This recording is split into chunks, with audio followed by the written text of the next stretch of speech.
Bonjour à tous, j'espère que vous allez bien. Bienvenue sur la chaîne Zéro Objectif Liberté. Bienvenue sur cette neuvième vidéo de la chaîne qui vous parle d'entrepreneuriat, mais aussi de développement personnel. C'est une chaîne qui regroupe pas mal de choses et pas mal de choses très intéressantes vont arriver dans les prochains jours, semaines et mois qui arrivent. Pour ceux qui ne me connaissent pas, je m'appelle Régis. Ça fait 3 ans que je suis dans l'entrepreneuriat. J'ai commencé dans le e-commerce. Aujourd'hui, je suis dans l'économie de la recommandation.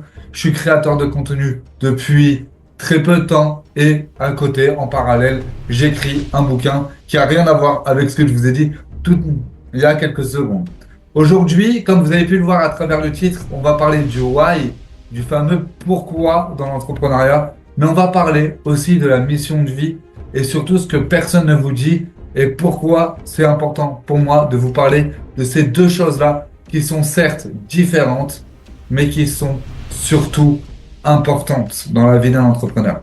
Pour pouvoir vous parler des deux, on va s'attarder sur un des deux points. Le premier, c'est le pourquoi. Et avant de vous parler du pourquoi, je vais vous dire la réalité et la raison pour laquelle je dis que la vie d'un entrepreneur, ce n'est pas pour tout le monde. C'est que tout simplement, la vie d'un entrepreneur, c'est des remises en question constantes. C'est des moments où les gens vont vous bâcher. Ce que j'appelle bâcher, c'est vous critiquer, vous juger. Le regard des gens, ça va pas forcément être facile tous les jours. Et il y a des moments même où vous allez vous douter de ce que vous faites. Des moments où ça va être dur pour vous moralement. Ça va être dur. Et c'est là où le pourquoi est là. C'est là pour laquelle la raison pour laquelle vous voulez le faire. Vous parlez dans la vidéo des vérités. Le pourquoi, c'est quelque chose qui doit être profondément ancré. C'est quelque chose qui, quand il est suffisamment puissant, c'est ce qui va vous permettre de vous aider à atteindre votre objectif. Le pourquoi, c'est un peu comme l'essence dans une voiture.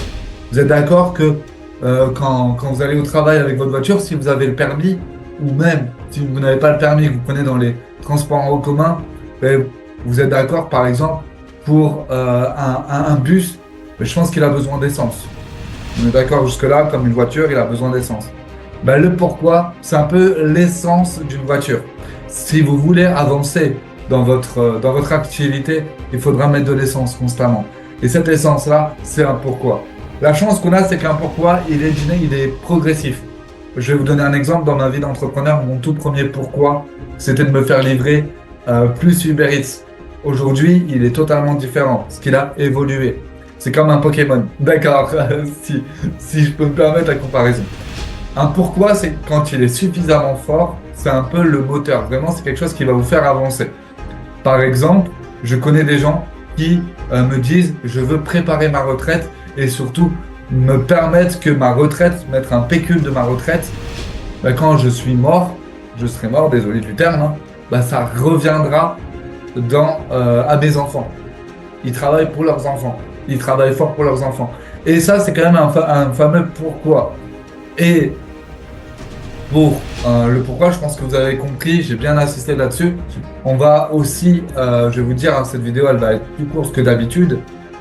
Je vais vous dire la mission de vie, qu'est-ce que c'est? La mission de vie, c'est un ressenti profond. C'est quelque chose qui vous touche à l'intérieur. C'est quelque chose qui est très dur à exprimer, à aller chercher. C'est pour ça qu'on parle plus du pourquoi qu'une mission de vie. Une mission de vie, c'est quelque chose pour laquelle vous êtes prêt à mourir. Quelque chose qui vous permettra, même après votre mort, de vous battre, pour poser ne serait-ce qu'une petite brique dans le monde pour pouvoir vous permettre de le réaliser. Quelque chose que vous êtes prêt à mourir pour le réaliser. Et ça, c'est quelque chose pour moi, c'est mon ressenti personnel, de plus profond qu'un pourquoi. Et une mission de vie, pour le coup, moi par exemple, pour vous donner vraiment un exemple, mon pourquoi, c'est d'inspirer les gens à devenir la meilleure version d'eux-mêmes dans tous les domaines. Et ma mission de vie, c'est de créer un monde où les gens ne sont plus obligés de sacrifier ni leur temps ni leur santé pour vivre. Vous voyez, c'est deux choses similaires, mais c'est deux choses qui se rejoignent. Et je vais vous expliquer pourquoi. Une mission de vie, moi je suis prêt à mourir pour créer ce monde-là. Pourquoi? Parce que tout simplement, ce monde-là, je sais qu'il n'apparaîtra pas quand je serai en vie. C'est vraiment un monde idyllique. Et quand vous avez généralement une mission de vie qui est importante, on vous dira souvent, c'est impossible, t'es trop rêveur, tu peux pas le réaliser, c'est pas possible. Ces gens-là, dans leur conscience, dans leur subconscient, ils se disent que c'est impossible. Et donc forcément, ils n'y croient pas.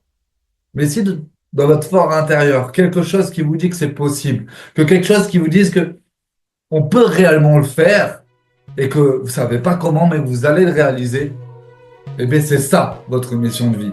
Pour moi, c'est vraiment important. Et ce que personne ne vous dit, c'est que le pourquoi et la mission de vie, ce sont deux choses complémentaires. Pour vous donner un exemple, le feu sacré. Vous donner un exemple. Imaginez que vous avez un feu ici, d'accord? Un feu. Et que ce feu sacré-là, c'est votre mission de vie.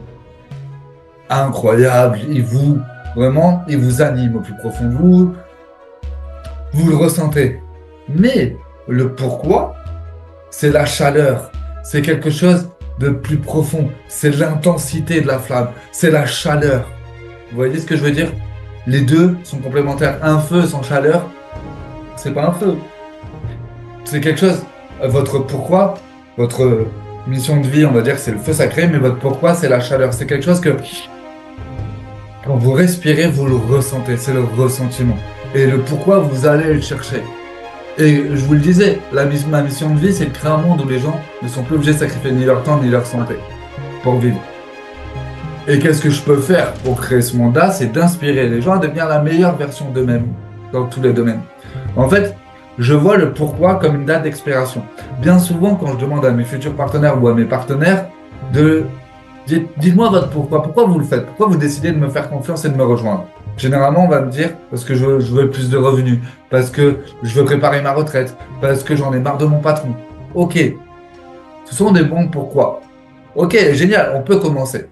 Mais les pourquoi, ils ont une date d'expiration parce qu'une fois que, imaginons, et c'est là où je vous le disais dans la vidéo précédente, quand mon ami m'a dit, une fois que tu seras une source d'inspiration pour les gens, ton pourquoi, il est plus là. Et c'est là où je me suis dit, waouh, il faut quelque chose de beaucoup plus profond. Et la réalité, c'est que moi, ça m'énerve, pour pas dire un autre mot, ça m'énerve quand les gens, ils banalisent le fait de sacrifier leur temps et leur santé pour vivre. Je dis pas parce que quand j'en parle, on me dit, ouais, mais le salariat, il en faut. Je parle pas de supprimer le salariat. Je parle d'un système, d'un monde où les gens ne sont plus obligés de sacrifier leur temps ni leur santé. Et pourquoi ça m'énerve? Parce que pendant 4 ans, j'étais prisonnier d'un salariat qui ne me convenait pas. Et ce sentiment-là, il était tellement désagréable que je veux que personne ne puisse le vivre. Ce sentiment de se sentir prisonnier parce qu'on a un CDI, parce qu'on peut se permettre de payer des factures avec ce salaire-là, ce sentiment d'avoir la boule au ventre. Et je détestais ça, de ne pas avoir envie d'aller travailler, que le dimanche, quand le dimanche arrive, on est déprimé dès le réveil parce qu'on se dit que demain on va aller travailler, que le soir on se couche, on se dit putain je vais aller travailler. Ah, ça m'énervait. Et j'ai pas envie de faire ressentir ça aux gens et j'ai pas envie que les gens ressentent ça. C'est un sentiment qui est horrible. Et si je peux créer un monde où les gens ne ressentent pas ça, où les gens sont heureux de se lever le matin parce qu'ils sont plus obligés de sacrifier leur santé ni leur temps pour vivre, waouh! Et peut-être que certains d'entre vous qui me regardent me disent mais c'est un monde idyllique qui va jamais y arriver. Et c'est ça que je vous disais. La mission de vie, c'est ça. C'est quelque chose qui vous permet en fait de croire en quelque chose que la plupart des gens ne vont pas y croire. Et c'est ok. Et moi, ces personnes-là qui me disent ouais c'est trop idyllique, ça ne peut pas être réalisé. Et je leur réponds tout simplement, et pourquoi pas? Pourquoi ça ne peut pas? Pourquoi on ne peut pas réaliser ça? Je vais vous donner un exemple. Il y a peut-être des centaines d'années, on vous aurait dit, mais c'est pas possible en fait qu'un truc en métal grimpe bas jusqu'au ciel. Et encore des siècles, on vous aurait dit que c'est pas possible qu'une personne du Canada puisse parler avec quelqu'un de la France. Aujourd'hui, c'est possible. Pourquoi? Parce qu'il y en a qui ont eu cette mission de vie de rendre ça possible. Et même, quand on me dit que c'est impossible, je rigole. Parce que même dans le mot impossible, il y a le mot possible. Donc, si vous avez des missions de vie, que vous savez qu'il y avait quelque chose que vous pourrez changer dans le monde, que vous savez qu'il y a quelque chose que vous pensez être possible, ben dites-le vous et mettez votre vie autour de ça. C'est ça la mission de vie. Et votre pourquoi, c'est quelque chose qui va vous permettre de comment vous le faites en fait. Comment vous le faites. J'ai demandé à ChatGPT, je ne vais pas vous mentir, c'est quoi la différence entre le pourquoi et la mission de vie. Et pourquoi, pour moi, la mission de vie est plus puissante que le pourquoi. C'est que ils m'ont dit l'inverse. Après, ça reste du point de vue de chacun, et je le respecte encore une fois. On a tous une vision de vie qui est différente, on a des expériences qui sont différentes, on a nos personnalités qui sont différentes. Mais la réalité, les amis, c'est que mon ressenti personnel, quand Jérôme m'a fait prendre conscience de la mission de vie, je comprends pourquoi la plupart des gens qui réussissent, ils ont quelque chose de profondément profond. Et waouh, quand je dis que je veux créer ce monde-là, je vous jure que les gens, ils sont waouh. Et ça, c'est des entrepreneurs. Et croyez-moi, les entrepreneurs, que ce soit à succès ou même des néo-entrepreneurs qui ont cet état d'esprit, ce mindset d'entrepreneur, quand vous allez leur partager leur mission de vie, croyez-moi, il n'y en a aucun qui vont vous critiquer. Et il y en a même qui vont vous dire bravo, bravo. Parce que même moi, j'imagine pas ça. Bravo parce que on va y aller. Je vous prends souvent l'exemple de Mark Zuckerberg, de Bill Gates ou de Steve Jobs. Mais ces gens-là ont eu une mission de vie et ils l'ont réalisée. Et aujourd'hui, leur histoire, elle est incroyable. Abraham Lincoln, pour vous citer lui, j'ai fait un rêve. Un rêve que l'esclavage était aboli. Il a réalisé son rêve. Aujourd'hui, l'abolition de l'esclavage. Bon, après, on a notre sorte d'esclavage. Mais ça, je ne vais pas en parler sur YouTube, ça reste mon point de vue personnel. Mais, waouh! C'est ça la différence entre un pourquoi et une mission de vie. Et la réalité, et c'est ce que personne ne vous dit, c'est que le pourquoi et la mission de vie sont liés. C'est comme le yin et le yang, c'est comme le côté blanc et le côté noir, c'est comme la lumière et l'obscurité. Je vais vous raconter une histoire. Je regarde Doctor Who, la première série de Doctor Who.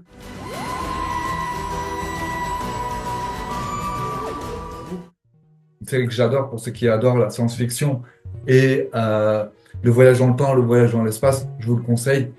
Et je vais vous dire, je regardais un épisode et il y avait le gardien blanc qui représentait la lumière, le gardien noir qui représentait les ténèbres.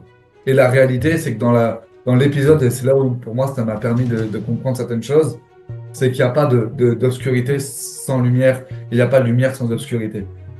Et c'est pareil dans l'entrepreneuriat, c'est pareil pour le pourquoi et la mission de vie. Je pense que la mission de vie serait moins puissante que le pourquoi. Et le pourquoi serait moins puissant que la mission de vie. C'est ça que personne ne vous dit. C'est que trouvez votre pourquoi et trouvez votre mission de vie. Une fois que vous avez les deux, personne ne vous arrêtera. N'hésitez pas à me mettre dans les commentaires, à lâcher un méga pouce bleu, à vous abonner, à activer la cloche, parce que ces prochaines vidéos sont incroyables. N'hésitez pas à noter votre mission de vie, votre pourquoi dans les commentaires. Si vous avez un ami qui ont un pourquoi puissant, bah, n'hésitez pas à partager cette vidéo. N'hésitez pas à aussi le mentionner. Je serai honoré de pouvoir le rencontrer. Je vous souhaite une excellente journée. Merci pour votre temps. Merci pour votre visionnage. Ciao!